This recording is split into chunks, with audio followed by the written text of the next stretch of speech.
something, you're giving them a feeling of self-worth. Wow, he liked my gift. He accepted my gift. You see, you're giving them that wonderful feeling of acceptance that you acknowledge them. You see, that's what accepting means. But again, most people don't see it that way. They see, what can I get from you? Right. You see, so don't confuse the two.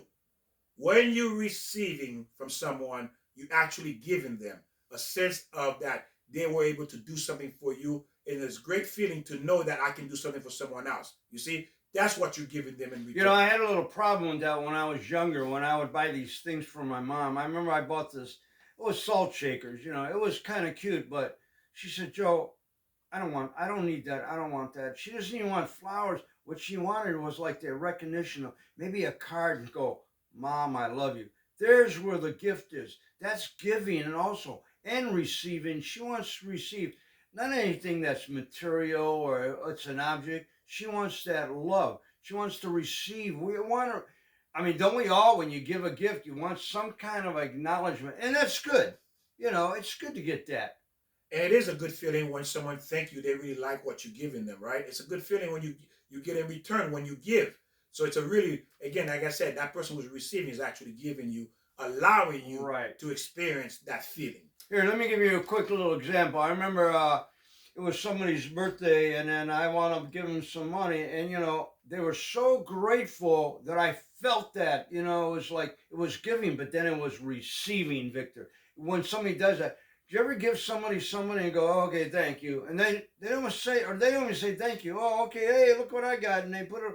They don't. It's got to be a balance between receiving and giving. It's not so important that you need that, but it's out of respect and integrity and grace and love. It's like that. It's got to be that balance. Yes, it does. It is an awesome, because by the way, because why it feels like that, I'm gonna tell you why. It's because you can feel that person love for you. You can feel that person love for you. But again, you can only feel it if you're a good person too. Right. Like Joe was saying.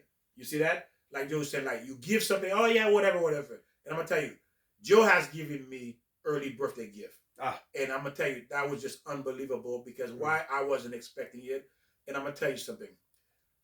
For the time that Joe and I have been friends, I have seen the transformation in Joe because Joe already had the blueprint. He had the foundation. We were talking about that this morning. The foundation of the building that collapsed. Joe was telling me in Miami. Right. When you have the right foundation, you can build on it. But when you don't have the wrong foundation, you can't build. Joe came with that foundation. All you needed, me too, we all need is a Torah. Those of us who have that foundation, we get the Torah, we become beautiful people, what we're meant to be. The Torah teaches us how to be beautiful. And I see the beauty in Joe. And tie that in with marriage. You just said the right word, foundation. If you get in a marriage where the foundation isn't rock solid, it's going to crumble. And what happens again? Saying the same thing. We wind up marrying people that we don't even know the foundation that they have. Yes. What is it? Yes. We assume that, oh, look at the car. He must be rich. Oh, he must be this. Oh, he must be good. Right. Until the foundation, you wind up, we don't know each other. Again, going back, you're right. Yourself. And there's the foundation of the marriage. It crumbles. So look at what happened. Why did your marriage crumble? Is it your fault? Is it both of your faults? Is it the other spouse's fault? There's a fault. If a marriage crumbles, like Victor says, anything that's built without the right foundation. Right. And going back, when we're talking about giving gifts and stuff, what happens when we do things what God gives us? He gave us the 10 Commandments. When we follow that, isn't he like overwhelmed? God loves that when we follow the 10. So we're giving him a gift back. We're giving it, and he's accepting it. Yeah, parents are happy when the kids are doing the right thing, aren't they? Who's not happy? Well, absolutely. A husband is happy when the wife is doing the right thing. Right. A wife is happy when the husband doing the right thing. There you go, Victor. You said it beautifully. You see, we're happy when one is doing the right thing to the other. We're happy. Right. The wife doing the right thing, the husband is happy. The husband doing the right thing, the wife is happy. You see how beautiful it is? It's about doing the right thing. If you're not doing the right thing, you can't be happy. Right. Even though if you love that person, you can't. But again, it's who you love too. So the natural existence of a child is to be a taker, and most people remain that way. That's the problem. Most people remain selfish Right. and a taker. They're not looking at Me. There you go. What do I get out of this? And what does maturity mean? Do you know the definition of maturity? Maturity means controlling what you want and learn to be a giver. I know I want this, but this person needs it. Controlling what you want and learn to be a giver. That's what maturity means. There's three words: responsibility, obligation, and what's the other one? Well, maybe two. But we have a responsibility. We have an obligation. And when we get into a marriage or any kind of relationship, well, business is a marriage, any kind of relationship, there's a responsibility for everyone, and it's got to be balanced. Sure, sometimes there's people give more, and if you give a little more, maybe that's good. I like giving more. More is good, but you got to be balanced with it. Wow, this is beautiful, Joe, what you said. Think about it. Why is it a man is not really a giver? In a marriage, a man has to learn to be a giver. Why he has to learn to be a giver? Because as a parent, do we teach our kids to be givers? Think about it. We give, but do we teach them to give back? Yeah, right. Think about it. How many of you taught your kids to be a giver instead of a taker? Think about it for a minute. We give, a lot of time, we thinking because we love them, we give and give, but we never taught them how to give themselves. Victor, let me give you a real quick example about that. I remember a neighbor down the street I became good friends with, and just out of the blue, I gave the child, who was like maybe 14 years old, like a Christmas present. I never got a thank you. I never got a card. I mean, it's not that it matters, but it's about the respect. I mean, and then what are the parents thinking? Did they say, did you wind up giving the child, Joe, thank you for the gift? I mean, that's out of responsibility. I mean, that's just out of love. So again, we're talking about, we're not teaching our kids the responsibility. To be a giver. Right. To be a giver. What we do, and then we're wondering when they grow up, they don't come see us, they don't call, they ignore us. Why? You didn't teach them to be a giver, so they don't know what that means. So that's why they call you only when they need something. Well, I'm going to give you another example. I know you're tired of my example. No, go ahead. I had another neighbor come over and said, hey, my child's getting married, and says, I know you have a lot of plants in your yard, flowers. Is it okay if I bring some, for table setting? What do you call that? Well, table settings. And so I said, sure. Well, she winds up bringing over about 36 bottles, so I filled them all. I never heard thank you very much. Maybe I heard a thank you, but I never got a little note. Thank you, Mr. Marino, for that was beautiful. It's like, what? That's how I was raised. And there you go. So where does a man learn to give? He has to learn it from his parents. But because parents flow in one direction, I'm going to show you how beautiful this is. In a marriage, a man learns to be a giver because he has to give to his wife. Because parents did not teach the man to be a giver, so therefore he can't give to his wife. Because he can't give if he didn't learn to give. All right, let me say, you say man, that's fine to say man, but it's human beings. It's not man, it's not woman, it's not child, it's not boss, it's a human being. When you're giving something, you have to acknowledge that. And again, this is why I'm saying the Torah is saying they flow more in a man direction, because a man is, again, it's Torah. I'm not God. He's created. So again, this is not my logic. And yes, that is true too. Both have to give, but it's natural for a woman to be a giver because she's giving to her children. What is the number one gift that man gives woman? What's the number one gift? It's the seed. Mm-hmm. And what does the woman give back is the child. Mm-hmm. So there you go. It's giving and receiving. People don't see that. Don't forget, without the man, well, sure, without the woman too, you give the seed and the woman has the egg and you create a child. That's giving and taking. What's so hard about that? So now, again, it's looking at the man perspective that he has to be the giver, because it's hard for a man to be a giver because the man is the one who's in charge. Yes, there are exceptions to the rules, but again, very rare man is a giver because, again, as children, we don't learn to be a giver. Well, I was just going to say, you're right. Yeah. Why is a man a giver? Because you're not, I don't know why. Yeah. Men are giver. I'm a giver. I'm a man. Well, there's exception to the rules. Right. Again, unless you, This is Torah. This is God's wisdom, not mine, because I took my opinion out of this a long time ago. I'm just telling you. And if you look at it, and you look at in terms of, there's all kind of giving. There's emotion. There's finance. There's all materialism. There's all kind of give. Well, here, off the bat, we can say this about 6 months ago. Don't we remember a friend of ours? He was always taking. We were bringing him, to restaurants, and there was no, rarely I heard a thank you or, let me get it. He might have said, let me get it next time, but he never got it next time. So where's the giving? That's what I'm saying. There's got to be a balance. You can't. I had a friend of mine. I'm going to say this again. I said this before. Sorry about this. You got to put up with my rambling here. But I had a friend of mine. He was rich. He had a lot of money. Every time we went out, Victor, he bought. And I didn't like that. I mean, sure, I liked it, but then I told him, I went up to him. I says, well, I even mentioned his name, Gary, let me get this one. He goes, no, I got it. I appreciate it because, he knew he had money, I didn't. But it don't work that way. I told him, Gary, I'm not going out with you anymore. Let me get this. I have to show my responsibility. Yes. I'm not being with somebody who's always a giver and doesn't take. I got to give too. Yes, because it says allowing the person to give is showing kindness to that person by accepting their gift. Okay, we talked about that. So again, but marriage is where it says men learn to be a giver because we're not naturally a giver.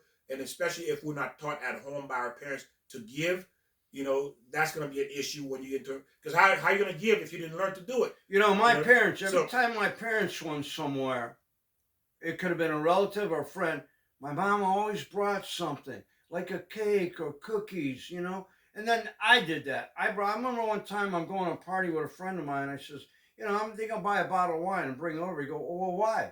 Didn't they invite you? I go, yeah, but that's part of, and people don't understand that. When you go somewhere, you're invited. I mean, you don't have to bring a gift, but bring a bottle of wine, bring cookies, bring something. People don't do that.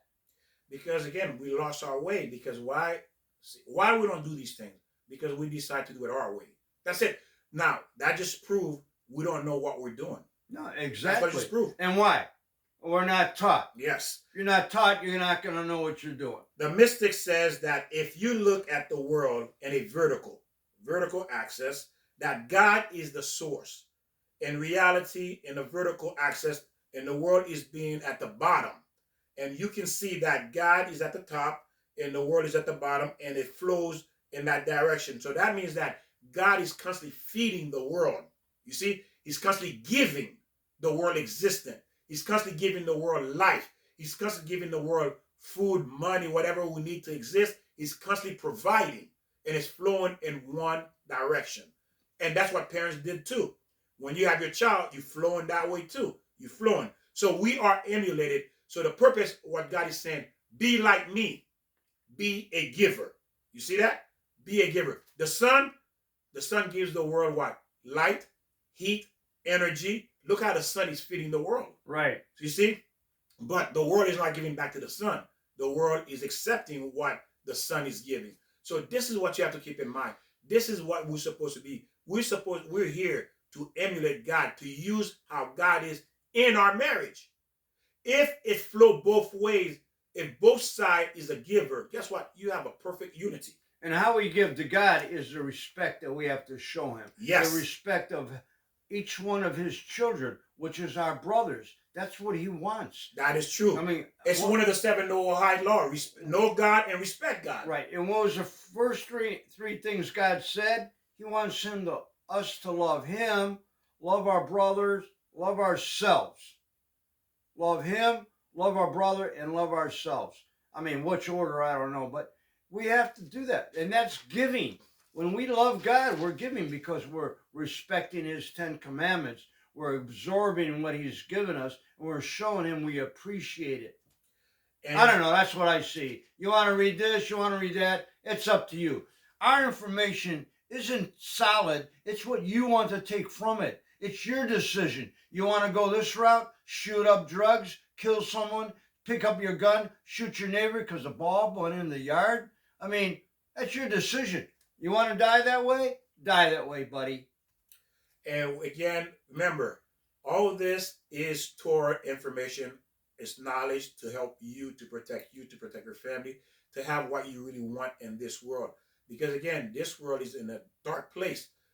People don't know what they're doing. They don't know which way they're going anymore. There's kind of, that rat in that wheel running, That's right, chasing right. and going nowhere. Not only you're not going nowhere, you're going backwards, and then you feel a sense of inferiority, a sense of, incompletion, because we're not complete, because God created us to become one, to feel that completion, to feel that love. Because why? There is someone that said one thing to me. I remember she said that in a relationship that she was in, that she give. Well, she couldn't give anymore. She had nothing left to give. And you listen to the word, I have nothing left to give. Oh, yeah. She depleted herself by giving. Because why? It's supposed to be done both ways. You see? there you So go. when it's not done properly, you don't know the word of God and you're not following. You see what happens in a marriage? But again, you give because this is what you want. In return, you didn't get anything because why? You gave to the wrong people because that's what you wanted. And you know what she was saying when she said she can't give anymore? We all have, it's unlimited what we can give. You know why she couldn't give anymore? Because she wasn't receiving anything.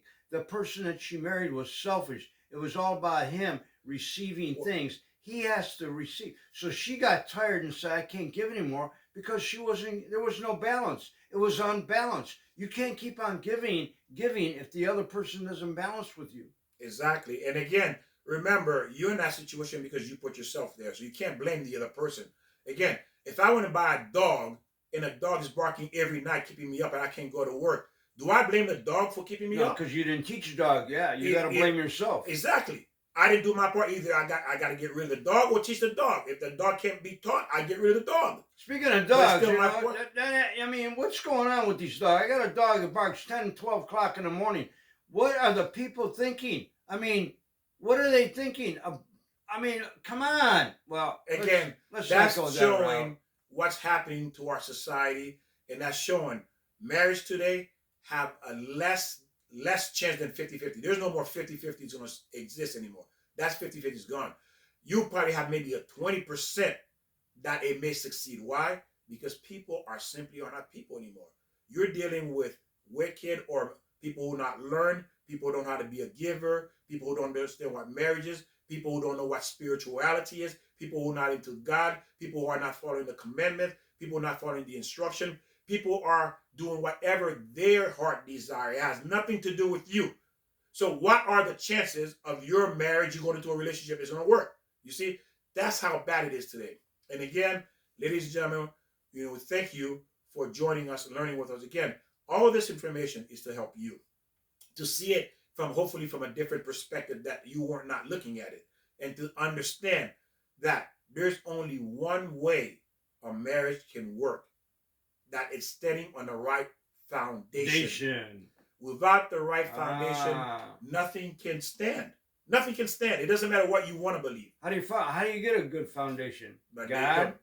That's because God is the only real existence, is the only truth. There is no other truth. Whatever you think that is outside is false, and I'm sure you already realize it.